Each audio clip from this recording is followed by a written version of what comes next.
Shri G Krishna God. అప్పుడు ఇప్పుడు 6వ భాగం 8/7/20. కాళ్ళకూరి మామయ్య, కాళ్ళకూరి నారాయణరావు గారు. కాళ్ళకూరి నారాయణరావు గురించి బసవరాజు సుబ్బారావు గారిని అడగటానికి వెళ్ళాలని చెప్పటానికి ముందుగా కొన్ని విశేషాలు చెప్పాలి. విశేషాలు ఉన్నాయి కాబట్టి చెప్పాల్సిందే. విశేషాలు సేకరించడానికి నేను నారాయణరావు గారి సంతతిలో ఎవరిని చూడటానికి వెళ్ళాలా, ఎందుకు వెళ్ళలేదో చెప్పలేదు. నేను కేవలం పత్రికా రచయితను మాత్రమే. నాకు తెలిసిన విశేషాన్ని దానిని తెలియజెప్పే అవసరాన్ని బట్టి వ్యక్తీకరిస్తూ ఉంటా. నేను నారాయణరావు గారిని గురించినటువంటి జీవిత కథ సేకరించ తలబెట్టను. ఆయన రచనా లక్ష్య సాధనకై ఆయన చేసిన కృషి, అందుకు సంబంధించిన ఆయన అనుభవాలు నాకు చాలువు. తేదీలు వగైరా ఆయన ఎవరైనా చదువుకొని పెద్దలు స్తుతిస్తే ఆ స్తుతి పాఠాలు వగైరా సేకరించే పరిశోధకులు మన విశ్వవిద్యాలయ పరిశోధకుల్లో చాలామంది ఉంటారు. వాళ్ళలోనూ మంచివాళ్ళు ఉంటారు. మా పత్రికా రచయితలలో మంచివాళ్ళు ఉన్నారు.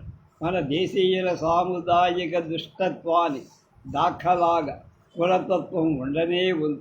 బ్రిటిష్ ప్రభుత్వం వాళ్ళు కొన్ని కులాలను నేర జాతులుగా నిర్ణయించి, మన ప్రభుత్వం నీతికి కట్టుబడిందే అయితే అన్ని కులాలను నేర జాతులుగా నిర్ణయించాల్సి ఉంది. కానీ మన రాజ్యాంగం మనకు మతాతీత వ్యవస్థను నిర్ణయించి పెట్టి, మన ప్రభుత్వం వాళ్ళ కులం ద్వారా మతాతీత వ్యవస్థను మృగ్యం చెయ్యగలిగా. భలే ప్రభుత్వాలు, వికారపు రాజకీయవాదు. నారాయణరావు గారి చింతామణి కొన్ని కులాల వాళ్లకు అయిష్టం కలిగించే. మన వాళ్లకు హాస్యప్రియత్వం లేదు. హాస్యప్రియతకు లోకానుభవం, సాహితీ విజ్ఞానం తోడవుతే చమత్కార ప్రియత కలుగు. మనకు తెలుగు రాదు, పోని మన ప్రభుత్వం వచ్చింది కదా తెలుగు చదువుకుందామని ఆశిస్తే మమ్మీ డాడీ బడి సంప్రదాయం వచ్చి పడి సాహిత్యం ఎండిపోయిన జాతిగా రూపొందగలిగి ఇక తెలుగును కూడా ఇంగ్లీషు ద్వారా నేర్చుకునే పరిస్థితిలో పడిపోయారు. కాబట్టి హాస్యాన్ని వదిలేదు. నారాయణరావు గారి అపచారం మన హాస్యం ఎగరకపోతే పోనండి. హాస్యప్రియత మనకు ఏమైనా డబ్బిస్తుందా? బసవరాజు సుబ్బారావు గారిని చూశాక గుంటూరులోని పట్టాభిపురంలో ఒక వృద్ధురాన్ని చూసి పేరు మర్చిపోయారు. ఆమె నారాయణరావు గారి గురించి, ఆయన ఆప్తులైన బుద్ధిరాజు వారి కుటుంబాలను అందరూ మామయ్యను, మామయ్య గారు అని పిలిచేవారని, అందరికీ మామయ్యేనని, అది ఒక వరుస సంబోధన కాదని ఆమె చెప్పి, నారాయణరావు గారు ఎక్కడ ఉంటే అక్కడ ఆప్యాయత ఉంటే, ఏమిటో మామయ్య చనిపోయే తర్వాత అటువంటి ఆప్యాయత నేను చూడలేదని చెమ్మగిల్లిన కళ్ళతో ముసలావిడ చెప్పి, ఆమె అమాయకత్వాన్ని గురించి, ఆమె సౌహార్దాన్ని గురించి అప్పట్లో వ్రాసి పెట్టుకుని, కానీ నేను ఏ ఊళ్ళోనూ ఎక్కువ కాలం ఉండను. నారదుల్లాగా త్రిలోక సంచారి. ఏ ఇంటిలోనూ ఎక్కువ కాలం ఉండను. పోనీ ఇల్లు కట్టించుకొని శాశ్వతంగా స్థిరపడదామనుకుంటే అది ఇప్పుడప్పుడే నెరవేరేటట్టు లేదు. ఎందువల్ల నేను సికింద్రాబాద్కు చదువుకోవడానికి 62 ఏళ్ల క్రితం వచ్చి చదువు పూర్తయిన తర్వాత ఒక ఇల్లు కట్టించుకొని స్థిరపడాలనుకున్నా. కానీ చదువు పూర్తి కావటం లేదు. నా కర్మ నాది. ఇంతకు అప్పట్లో 1970 ప్రాంతాల్లో రాసుకున్న నోట్స్ నా బదిలీల జీవితంలో ఎక్కడో పోయి, నాకు నా చిన్న బుర్ర ఆధార్. నా చిన్న బుర్రతో కాళ్ళకూరి నారాయణరావు గారు లాంటి పెద్ద బుర్రను గురించి వ్రాయటం చాలా కష్టం.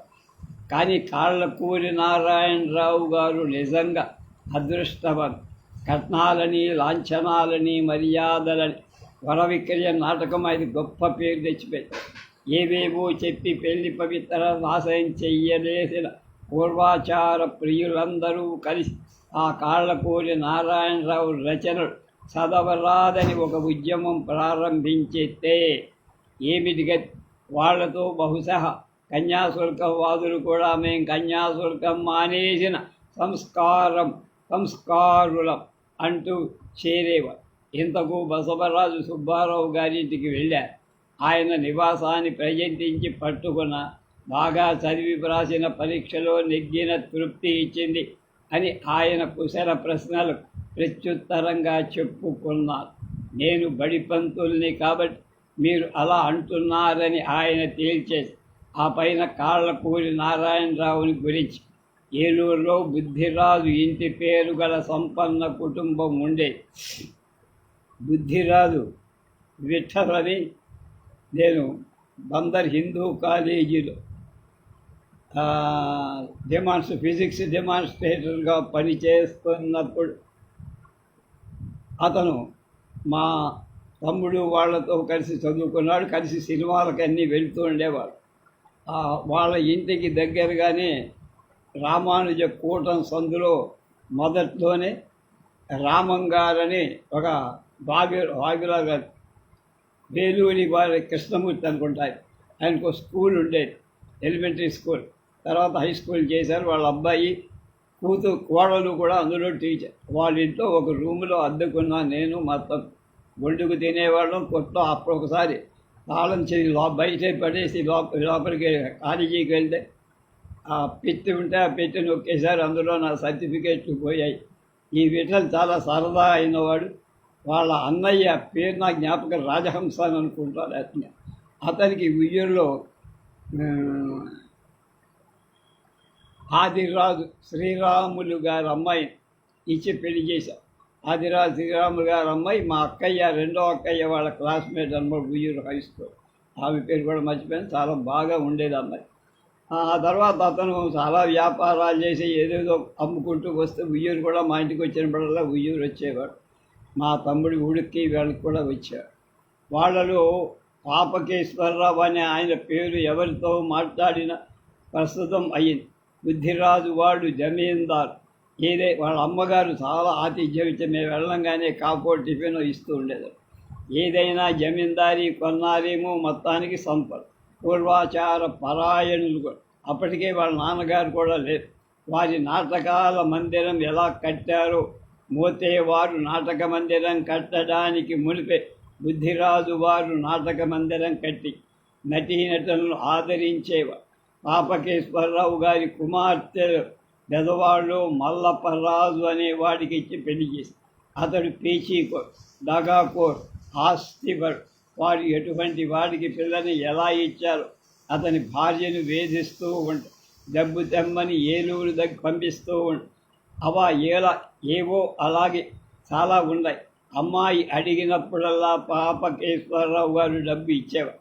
ఏమైందో కొంతకాలాన్ని అమ్మాయిని ఏలూరు పంపించడం మానేశాడు మల్లప్పరావు. పాపకేశ్వరరావు గారి భార్య తరచూ కన్నీరు పెట్టుకుంటూ ఉండేది.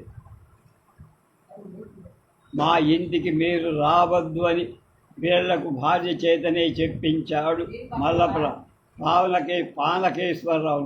పానకేశ్వరరావు గారి భార్య ఈ సంగతి యావత్తు నారాయణరావుకు చెప్పుగా నారాయణరావు గారు వెంటనే బెదవాడ వెళ్ళి ఇంత పండితుడు సరస్వతీమూర్తి తన ఇంటికి రావటం మల్లప్పరాజుకు ఆనందం.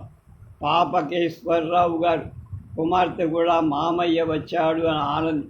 కానీ మల్లప్పరాజు నారాయణరావు ఏకం కావటం ఆమెకు ఆశాభంగం కలిగి డోలాయమాన స్థితి అంద. నాటకాలలో ఇటువంటి సన్నివేశాలు ఎంతో రక్తి కట్టిస్తాయి.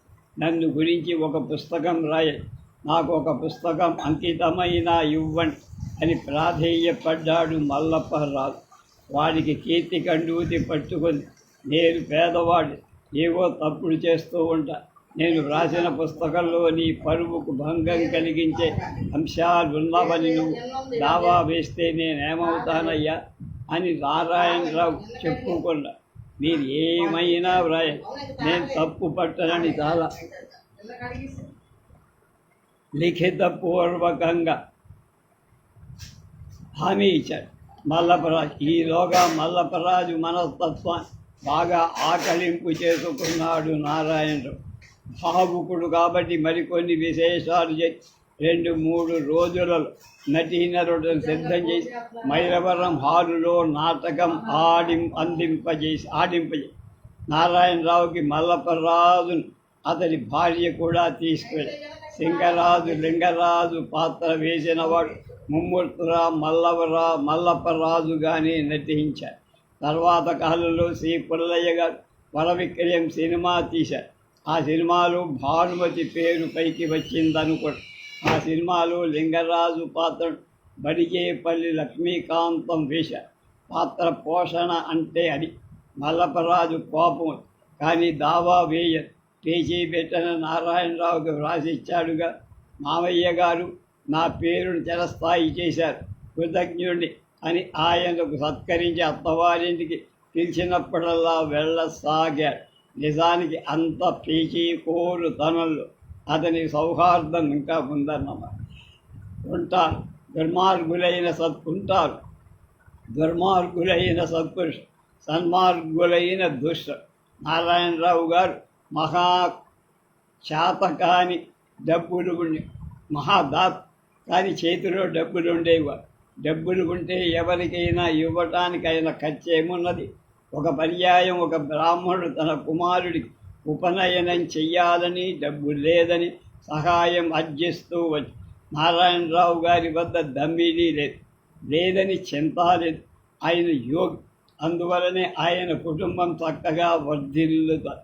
ఉదయం ఆ బ్రాహ్మణుడు రాగానే నాటకాన్ని అతడి చేతిలో పెట్టి బ్రాహ్మణుడు తెల్లబోయి ఈ వ్రాత ప్రతిని ఫలానా దుకాణానికి ఇవ్వండి, అతడు డబ్బిస్తాడు, మీ అబ్బాయి ఉపనయనం చక్కగా గడుస్తుందని నారాయణరావు చెప్పారు. ఇవన్నీ మనకు తెలియదు, ఎంత చక్కని సంగతులు చెప్పి. అంతే జరిగి ఆ పుస్తకాల దుకాణం వాడు తర్వాత నాటకాన్ని వచ్చేసుకున్నాడు. 200-300 రూపాయలు వెంటనే బ్రాహ్మణుడికి ఇచ్చారు. నారాయణరావు గారు ఒక్క బుద్ధిరాజు వాళ్ళ ఇంట్లో తప్ప వేరెక్కడికి వెళ్ళినా ఎవరి ఇంట్లో భోంచేసేవాడు కాదు. వీలైతే తనే వండుకునేవాడు. చాలా నిష్ఠాపడు, చక్కటి శీల సంపద కలవాడు నియోగులు. బోలెడు పుస్తకాలు వ్రాశాడు, పేర్లన్నీ జ్ఞాపకం లేవు. సారంగధర నాటకం తర్కాన్ని ఇతిహాసాన్ని కలగలుపు చేసి వ్రాశాడు. ఒకసారి బుద్ధిరాజు వారి నాటక మందిరం కన్యాశుల్కం వేశాం. 10 రూపాయల లోపు టిక్కెట్టు వచ్చింది. ఆ నష్టాన్ని పూర్తడానికి మర్నాడు చింతామణి వేశాం. జనాలు తెగవచ్చారు, మళ్ళీ వేయాల్సి వచ్చి. అలా చెప్పుకుపోయాడు బసవరాజు సుబ్బారావు. కానీ ఒక మంచివాడిని గురించి చెప్పుకోవటానికి ఈ జీవితంలో తీరిక దొరకదు. దానికి తోడు అతడు ప్రతిభావంతుడు కూడా అవుతాయి, తీరిక అసలు. నేను పత్రికా రచయితను కాబట్టి సరిగాలు పడిగలు ఏరుకున్నట్టుగా సమాచారం సేకరణ చేయగా మన చదువులు కూడా పల్చబడి విజ్ఞానానికి పరిమితం కాబట్టి ఏది సరిగా తెలుసుకోనక్కల. మన సంప్రదాయాలు కూడా ఏది తెలుసుకోవడానికి తోడ్పడేవు కావు కాబట్టి మనం నిక్షేపంలాగా బతుకు.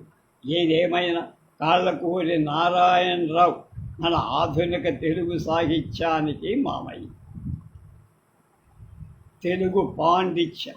మన దేశంలో పండితులను సత్కరించే వాళ్ళున్నారు ఇప్పటికి. పాపం పండితులకు ఎన్నడూ ఒక సన్మానం ప్రాప్తిస్తుంది. సన్మానాన్ని అనుభవించాలని ఆశతో ఉండి సన్మానం పొందడం తన గొప్ప అని, సన్మానం చేసిన ఆయన ఔదార్యమని చెప్పుకొని మురిసిపోదు. నిజానికి పండితుడికి సన్మానం చేయటం అంటే జనులు ఎరిగిన భాషలో పండిత సంభావన అని మాత్రం. సంభావన అంటే ఒక దాత దయతరిచి ఒక పండితుడిని రప్పించి ఒక పావలా ఇచ్చి పంపేయ. పండితుడు అంటే ఏ కులం వాడైనా కావు, కానీ విధిగా డబ్బు లేని వాడై ఉండాలి. దాత అంటే ఏ కులం వాడైనా విధిగా డబ్బు ఉన్నవాడై ఉండాలి. అలా మన సంప్రదాయం రూపం. దీనిలో మరో విశేషం కూడా. పండితుడు మాట్లాడాలి కదా, సన్మానానికి ప్రత్యుత్తరంగా దానికి వినేవాళ్ళు తక్కువ, సన్మానం చేసేవాళ్ళు అస్సలు వినరు. వాళ్ళు సన్మానం తంతు ముగిసేవారు ఏర్పాట్లు చేయిస్తూనే ఉంటారు. ఇక అయ్యా పండితుల వారు, మీరు అట్టే శ్రమ పడవద్దు, పెద్ద ఉపన్యాసం చెయ్యక్కల్లా, ఒక అరగంట మాట్లాడండి చాలు లౌక్యంగా చెప్పాలనుకోండి. పండితుల వారు శ్రమించి ఒక గంట ఉపన్యాసానికి కావలసిన సరుకు సేకరించుకొని ఉంటాడు. అప్పటి వారికి ఒక దండం పారి అర్జెంటు పని ఉంది, మీ కార్యక్రమం సాగిస్తూ ఉండండి, నేను మళ్ళీ వస్తానని వెళ్ళిపోతా. ఆ పైన సభ పలచబడుతుంది. అసలు సన్మానకారులకే ఆసక్తి క్షీణిస్తుంది. పండితుల వారు ఎక్కువ మాట్లాడితే సభలో ఉన్న కాసిని మంది కూడా మటుమాయం అవుతారు. కాబట్టి సన్మానానికి ప్రత్యుత్తరం 10 నిమిషాలకు ఏ పరిస్థితిలో మించరాదు. పండితుడు చాలా ఆశాభంగం చెందుతాడు. బోలెడు చెప్పాలని వచ్చి బుచ్చెడుతో సంతృప్తి పడ. సన్మానం అంటే ప్రత్యుత్తరం కాదనేది ముఖ్య సూత్రం. మన దేశంలో చాలా సందర్భాలు అవతలవాడు ఏం చెప్తాడు వినడానికి వచ్చే జనం కేవలం అల్పసంఖ్యాకు. ఎవడో ఏదో చెప్తే వినాలనుకునేవాడి విలువ ఏమిటి?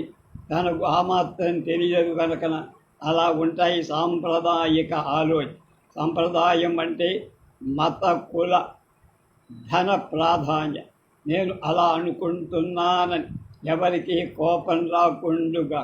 నేను పెదవాడలో ఉండగా 2-3 సాహితీపరులకు సన్మానం జరగడం విలేఖరి దృష్టిలో చూశారు. విశేషం ఉంది కాబట్టి వ్రాస్తారు. పెదవాళ్ళు ఒక సంగీత కళాశాల, అది ప్రభుత్వ కళాశాల కాబట్టి మంత్రులకు సన్నిహితులైన వాళ్ళకు కూడా దాని నిర్వహణలో కొంత భాగస్వామ్యం ఉంటుందిగా. భాగస్వామ్యం మంచిగా పరిణమించవచ్చు, చెడుగా మారచ్చు. మన ప్రభుత్వం మంచి చెడుగుల విచారణ తలపెట్టవచ్చు. ఒకటికి మంచి అయింది, కాలానికి ఇంకొకటికి చెడు కాబట్టి పైగా ఉపాధ్యాయులలో తరతమ భేదాలు ఉంటున్నాయి. కాబట్టి నిజానికి అక్కడి ఉపాధ్యాయులంతా సంగీత నాట్య పాఠాలు చెప్పగలవాడు. చూడండి, అసలు సంగతి చెప్పడానికి ఎంత జాగ్రత్త పడుతూ ఉన్నానో. ఈ కళాశాలను కొంత హెచ్చరికలో ఉంచిన వ్యక్తి అప్పట్లో నర్రా గోపాలకృష్ణయ్య అనే వ్యాపారి. ఒక ప్రత్యేక విషయం, ఒకప్పుడు ఆంధ్రప్రదేశ్ అనబడే జనాభా కేంద్రం తనను తానుగా 2గా చీల్చేసుకుంటానని గొప్ప ఆందోళన చేసింది. జయాంధ్ర. అప్పుడు తెన్నేటి విశ్వనాథం గారు బెదవాడ వచ్చి ఆందోళన సమితి సమావేశంలో పాల్గొని అలసి గోపాలకృష్ణయ్య గారింట్లో మజిలీ చేశారు. ఆ సంగతి పలువురికి తెలుసు. ఫలితం ఏమంటే ఆంధ్రప్రదేశ్ అనే రాష్ట్రాన్ని ఇక చేల్చడం అవసరం లేదు అనుకోసాగారు. రాజకీయ వాదుల కోపతాపాలు మూలంగా రాష్ట్రాలు చిన్నాభిన్నం కావాలా? కోపతాపాలు కారణములు పరిపాలన సరిగా చేయనందుకు రాష్ట్రాలు చీలిపోవాలా? జనాలకు పరిపాలన అంటే తెలియనంత మాత్రాన రాజకీయవాదులు అటువంటి పాపాలు చెయ్యడానికి పూనుకోవాలా? ఏమిటో నా ఆలోచన అలా ఉంది. జనాలు రాజకీయవాదుల చేతుల్లో పడర. జనాలు కూడా ఏమంత రాజకీయేతరుడు కారనుకోండి. ఒకసారి జమ్మల మడక మాధవరామ శర్మ గారి గుంటూరు గోపాలకృష్ణయ్య సన్మానం చేశారు. అదేదో గ్రంథావిష్కరణ. ఆయన నృత్యరత్నావళి మాధవరామ శర్మ గారు హాయిగా పెళ్లి మంత్రాలు చదువుతున్నట్టు ప్రసంగించేస్తారు. కాబట్టి ఎవరూ సరిగా మెదడం లేదనే కెంచ ఉండదు. మాధవరామ శర్మ గారి సభ సరే, కానీ తుమ్మల సీతారామమూర్తి గారికి కూడా అలాగే సత్కారం. సీతారామమూర్తి గారు అనేక విధాలుగా అనేక పండితుల కంటే భిన్నమైన వ్యక్తిత్వం ఉన్న ఆంధ్రప్రదేశ్లో దేశభక్త కవులు రచయితలు చాలా తక్కువ. ఆ కొద్ది మందిలో చౌదరి గారు ఒకరు. ఆంధ్రులకు బ్రిటిష్ వాళ్లకు నిజాం ప్రభు పొగడుతూ రాసిన వాళ్ళ జాతీయ కవుల స్థాయి. బ్రిటిష్ ప్రభుత్వ యుద్ధ ప్రచారానికి దబ్బా కొట్టినవాడు ఎంతో మాంచు. స్వదేశీ ప్రభుత్వాలు కూడా ఇటువంటి వాళ్ళ వల్లనే మోజు చూపుతున్నాయి.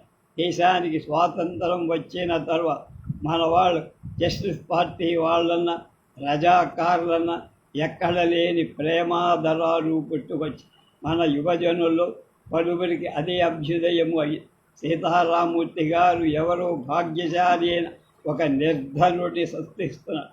ఆ నిర్ధనుడి దేశభక్తిని వితరణశీల. సీతారామూర్తి గారు గాంధీజీ కథను పద్యకావ్యంగా అల్లారు. ఆయనకు పెద్ద ఆశ్రయం దేశభక్తి. సామాన్యంగా పండితులు పాల్గొనే వాద వివాదాలు ఆయన చాలా దూరం. ఒకప్పుడు తాను అభినవ తిక్కననుకులే, కానీ తీరా వినయానికులను తాను తెనుగు లెంక అంటే శిష్యుడన్నారు. నిరాడంబరుడు, నిజంగా తెలుగు సేవకుడే. ఆయన గురువుగారు తెలుగు సంస్కృతం మాట్లాడమనేయటమే మంచిదని, పార్సీ ఇంగ్లీష్ శబ్దాలు లేని తెలుగే మాట్లాడాలని బోధించాడు. సంభాషణలో పార్సీ ఇంగ్లీష్ శబ్దాలు వస్తే ఉన్న పళంగా స్నానం చేయాల్సిందే. అటువంటి సీతారామమూర్తి గారు పెదవాడలు సన్మానానికి ఒప్పుకొని వచ్చారు. ఏవో కొన్ని లోపాలు వాటిల్లుతాయని ఊహించుకునే ఉంటారు, కానీ కొన్ని లోపాలు బాధాకరం అవుతాయని ఊహించుకోలే. ఆయన పెద్దగా లౌక్యుడుగా సాధు రేఫ, శకట రేఫలు ప్రధానమని ఎంచే లౌక్య అరసున్నాల కోసం ఆరాట పడగలడు. ఏమి తెలుగు భాషకు సొంపులు ఉండరాదా? కొత్త సొంపులు పూర్తని, ఉన్న సొంపులు ఉండనీయండి అనేది ఆయన పని. ఆయన సన్మానం బాగా జరిగింది. సన్మానించే వాళ్ళ పని క్షుణ్ణంగా జరిగింది. ఇక ఆయన మాట్లాడాలి. ఆయన గురించి మాట్లాడిన వాడు పండితులై ఆయన పండితుడు కాకపోతాడా? ఆనాడు ఆయన ఏదో శబ్దం చర్చకు దింపాడు. ఇప్పుడు కొద్దిగా అటువంటిది జరుగుతుంది. తిరుమల రామచంద్ర, బూదరాజు రాధాకృష్ణ వారం వారం రాస్తారు. సజీవ భాష ఉంటే శబ్ద చర్చ ఉంటే. పూర్వం వేదం వెంకటరాయ శాస్త్రి, దీపాల పిచ్చయ్య శాస్త్రి, వేటూరి ప్రభాకర శాస్త్రి, చీమకుర్తి శేషగిరిరావు ఇటువంటి చర్చలు చాలా చేశారు. ఇంకా అనేకులు చేస్తూ ఉంటారు. నాకు తెలిసినవి జ్ఞాపకం. ఇంతకు సీతారామూర్తి గారి శబ్ద చర్చ ఎక్కువ మంది వినల, ఎక్కువసేపు జరగల. ఆయన కొంచెం కించగలిగిందని తెలుస్తూనే ఆయన శబ్ద చర్చ విని వాళ్ళు కూడా ఆయన చుట్టూ చేస్తారు కదా, ఆయనను మేము ఎరుగుదుమని. ఆయన ఏదో గ్రంథం రాశాట, దాన్ని విశ్వవిద్యాలయం వాడు ప్రత్యేక తెలుగు ఎంఏకు పాఠ్య గ్రంథంగా పెట్టారు. అంటే సంవత్సరానికి 2-3 విద్యార్థులు చదివేటందుకు నిర్ణయించారన్న వాళ్ళకు కూడా ఎవడో నోట్సు రాసి పెట్టి ఉంటాడు. తీరా సీతారామమూర్తి గారు రాసిన గ్రంథం సంవత్సరానికి 1-2 ప్రతులైన అమ్ముడైపోతాయా? ఈ విశేషాన్ని ఆయన సన్మానం నాటి పరిస్థితి సమీక్షిస్తూ అలా చెప్పాడు. నేను అర్థం చేసుకో. అప్పుడు గోపాలకృష్ణయ్య గారు ఆయన శబ్ద చర్చలు పుస్తకంగా వ్రాస్తే బాగుంటుందని నేను అంటే, గోపాలకృష్ణయ్య గారు ఆయన చుట్టూ కూర్చున్నవాడు. నా సూచన తమకు వినపడినందుకు సూచనగా నవ్వా. ఏమిటి వింత?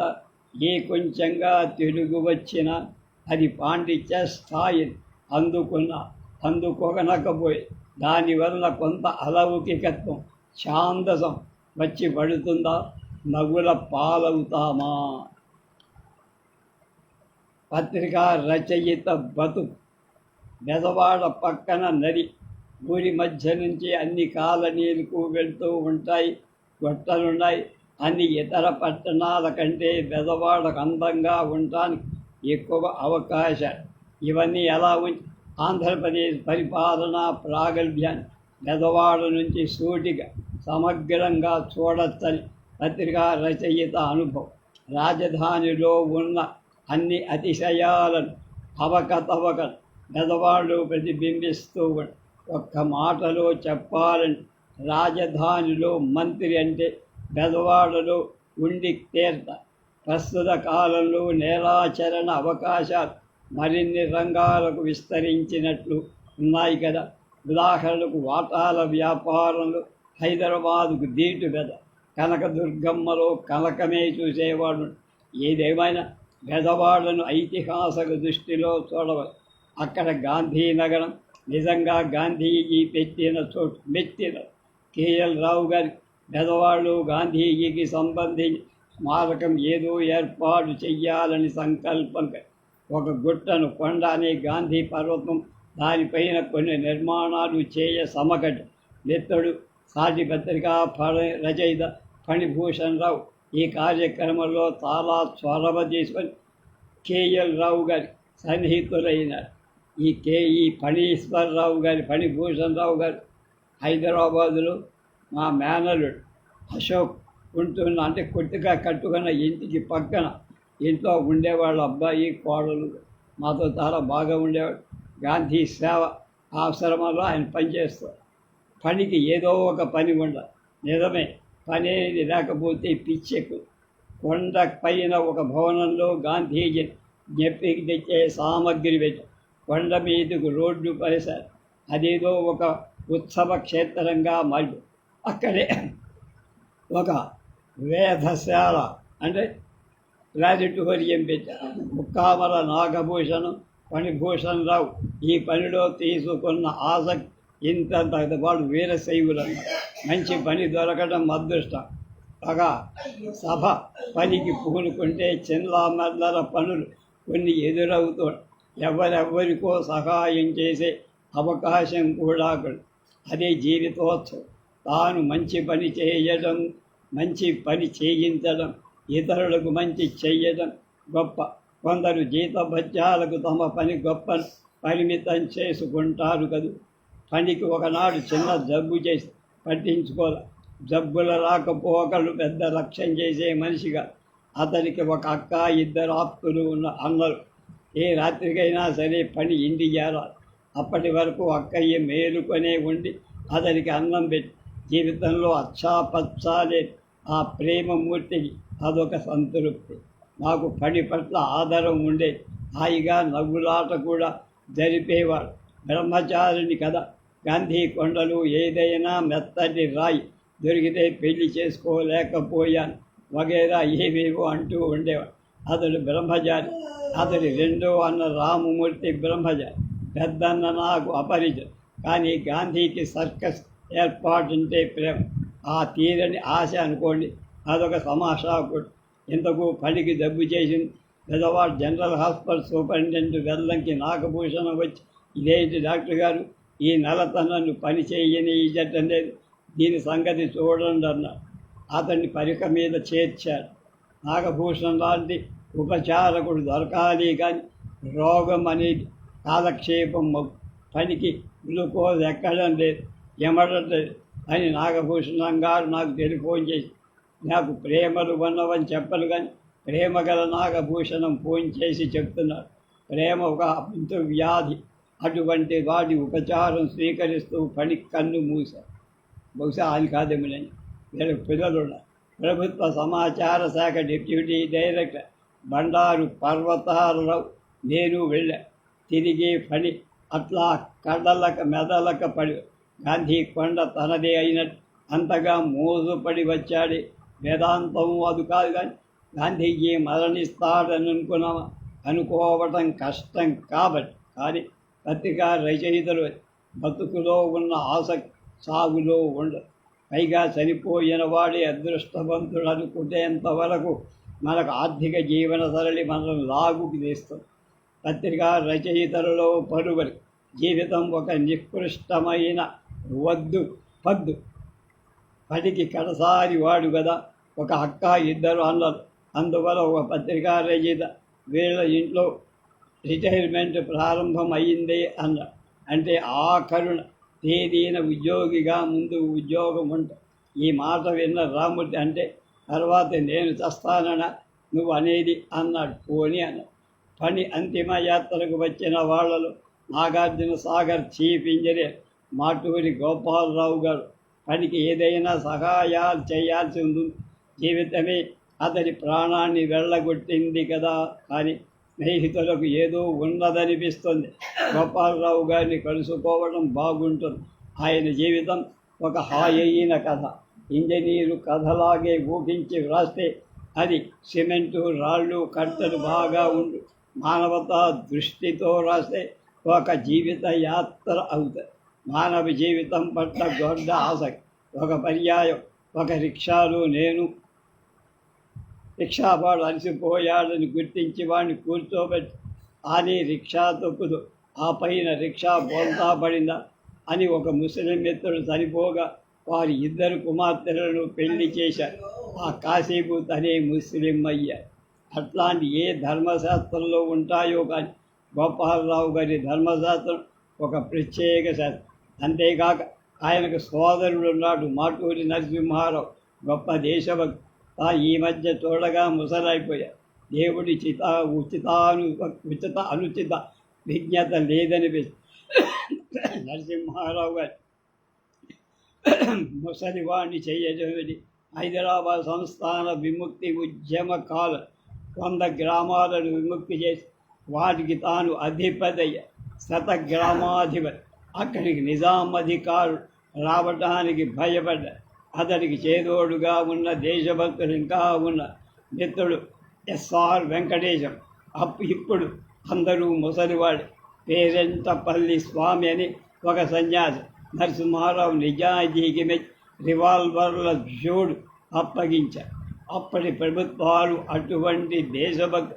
అప్పట్లో నువ్వు దేశభక్తుడు అని హెడ్ కానిస్టేబుల్ నుంచి సర్టిఫికెట్ తీసుకున్నావా అని అడుగుతారేమో.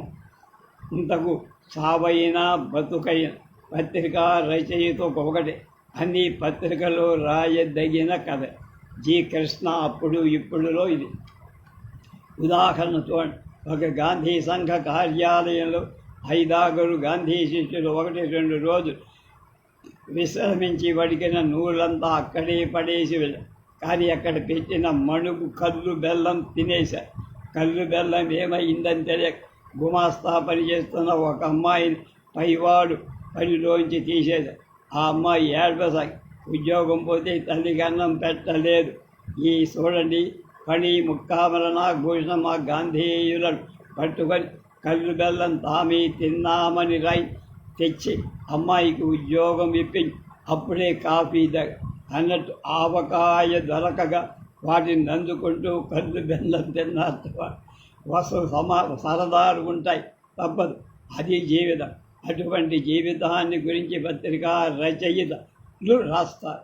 అందువలనే మేము బతికున్నాడు చివరికి మాలో ఉన్న నిజాయితీ ప్రకారం మళ్ళీ మానవ లోకాన్ని సేవించుకునే వాళ్ళగా పని ఎక్కడ పుట్టి ఉంటాడు అని ఆపేశారు.